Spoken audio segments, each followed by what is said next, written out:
How you guys going? I'm Loki from HIPPO. We're I guess you would say experimental sort of noisy doom punk band of all the things we're doing, and we're playing Rock Beach Depression at Mansfield Tavern, 16th of September. That's you are, Loki. Thanks for joining us today, bro. Yeah, thanks for having us. I'm pretty keen.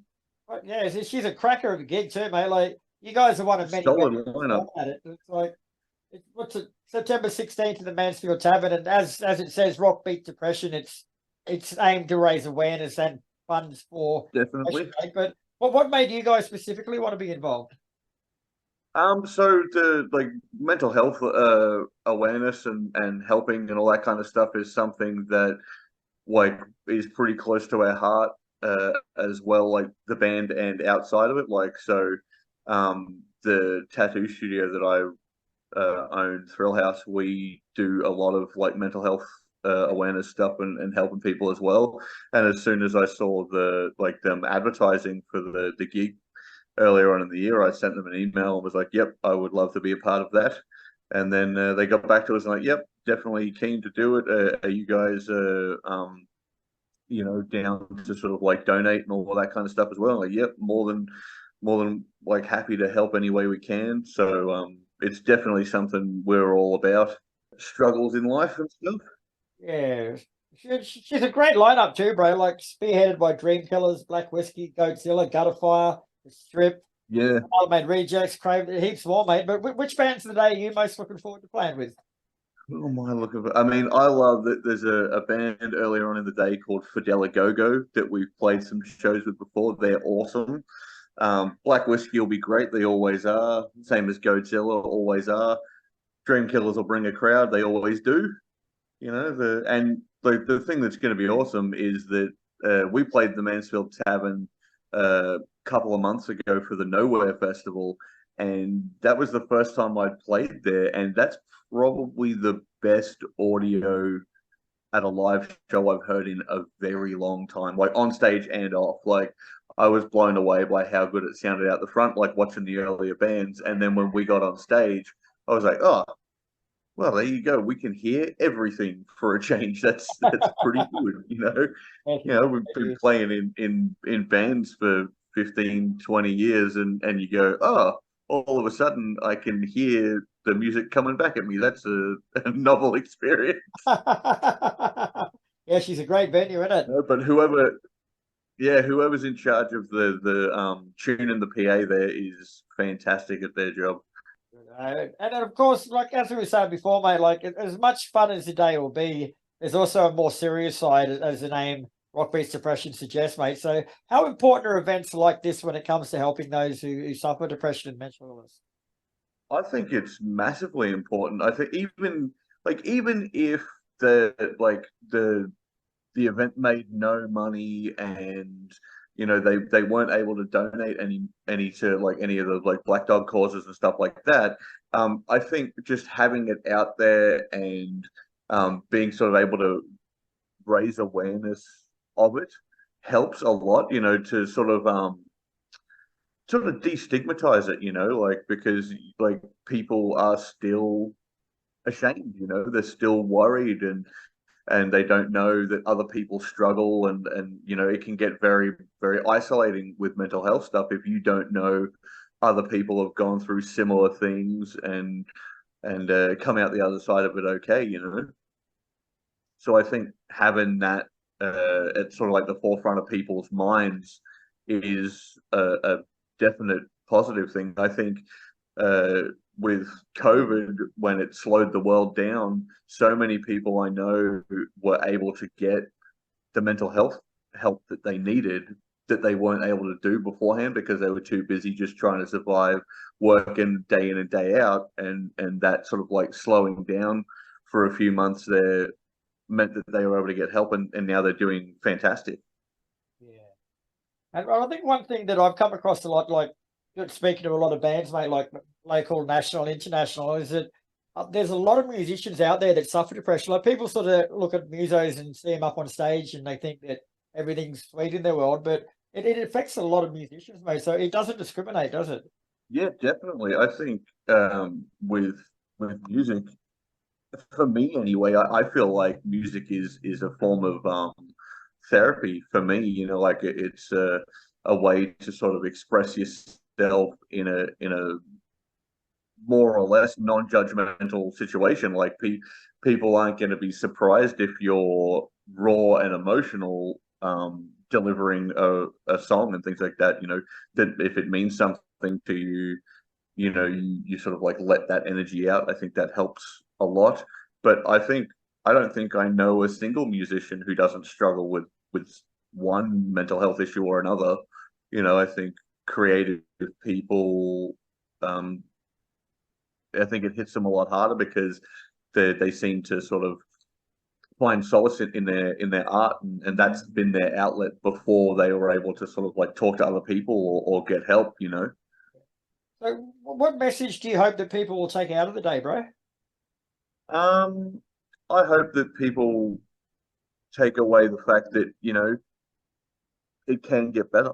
Things can always get better, you know. You should definitely reach out, talk to your friends and be able to get help, and there's no shame in it, you know. Okay, so for those unfamiliar with Hippo, mate, tell us a bit more about the band and where you guys came from and started. Hippo comes from the fact that I've been playing in bands forever. I started playing bass when I was about 12. And musicians are inherently unreliable people. And so I get very frustrated with other bands. You know, I've been in tons of different bands over the years, and I find it hard to count on them to show up or to do exactly what it is that we're trying to do. You know, I can't drag people kicking and screaming to the thing that they claim to want to do all the time. And so I started a side project as a solo thing off the sort of like other bands that I had, and wanted to sort of experiment and learn new instruments that I had no idea how to play. So I got very into sort of like the, you know, programming and synthesizers and all of that kind of stuff, and was just sort of like messing around with that. And then a couple of my mates who were keen for that sort of thing were like, "Hey, I want to come and jam with you on that." Like just one, well, it was never going to be a band thing. It was okay, we'll just come and do something with you. And they came to the permanent jam room that I have over at Red Star, and were like, just we spent like I don't know, maybe 4 hours jamming and really enjoyed it. And then, you know, did a couple of things like that together, and ended up playing some gigs together. Then we were like, oh, maybe we should record these jams that we did. Like, you know, maybe we should turn them into actual songs. And we wrote, you know, we went into the recording studio for 48 hours and recorded almost entirely the whole time, and then had to sort of like go in and cut things apart and stuff. And okay, cool, this is a song and this is a song. And we put out the most recent album called Quiet Pills. And then we got the Whores support when they came from America. We played with them, and we played with Sasquatch when they came. And just before that, we had a bit of a lineup change. Guitarist wanted to go and do some other stuff, so we got a new guitarist called Frank, who's fantastic. He came in and threw all his stuff at it, which is awesome because the band is very much very organic, I guess you would say, in that I'm not married to anything that we do. The way that it sounds on the record is the way that it sounded that day. And then it's probably going to sound different when you come and see us live because we've put other stuff into it. We've gone, oh, maybe I want to do this. Maybe it's going to have a bunch more um, guitar solos in it this time, or maybe there's going to be extra musicians on stage. Hippo was is designed to be um, anything at any time. Like anybody who wants to come and jam can hit me up, and hey, maybe we're going to write a new album, just the two of us on a weekend one time, or maybe we have a concept for something that we can do 6 months from now. It's designed so that at the moment we are a three piece, but it's also designed that if nobody else can make it to a show, I can. You know, so okay, shit, the other guys can't make it tonight. All right, well then it's going to be a way more experimental set than you expected. But we take, you know, massive influence from bands like the Melvins and Throbbing Gristle, the Locust, you know, Future of the Left. So it changes a lot from, hey, this is something funny to, this was something very serious that we were talking about. Like on Quiet Pills, quite a lot of the songs on there were accidentally mental health related. And then there's also a song on there that ended up being a weird dub rap thing because we sort of like got a loop going, and then the Dane from Whiskey and Speed, it was like, I want to do a rap over that. And we're like, yeah, why not? You know, so it can be anything, which is really good for us, but it is always loud. That's the main thing. Yeah, yeah, you know, we're big fans of bands like Motorhead and stuff like that. So, you know, maximum volume yields maximum results from Sun, and you know, everything louder than everyone else with Motorhead. So much to the chagrin of many a sound guy, I'm sure. Oh, well, that's their problem, in it. They'll get over it. Yeah, yeah. Well, that's why. So, like, you know, my bass rig at the moment has been getting a lot of attention, and it was mainly because it's funny to me to have it, but the fact that it's a double neck bass guitar that I replaced the bottom neck for with all of the synth and effects pedals that I wanted on it, so that they're there at hand's reach and I can wear it. You know, a lot of people will see that sort of like leaning up against the side of the stage before we play, and it'll be like, well, now I've got to stay and hang out and see what the fuck's going on there. Yeah, just be like, why has this got all these wires hanging off it? Something's going to happen. I don't know what, but something's happening. Yeah, yeah, yeah. I don't know what it'll be, but it'll be something. And you'll be using that at Rock Beast Depression, I take it? Yes, indeed. The ugly stick will have a couple of new additions to it as well for that. I'm all about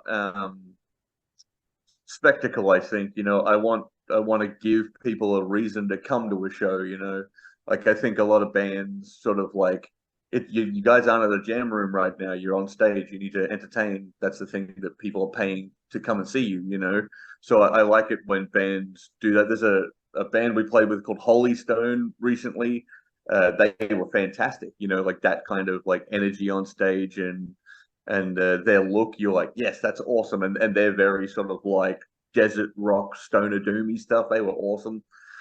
You know, it's why I love bands like Totally Unicorn. Yeah, how they If do. you ever see them, it's always a good time. All right, Lucky. You Well, know, thanks very much for your time today, man. It's been an absolute pleasure speaking with you. Rock Beats Depression is on September 16th, and you can get your tickets now through Oztix.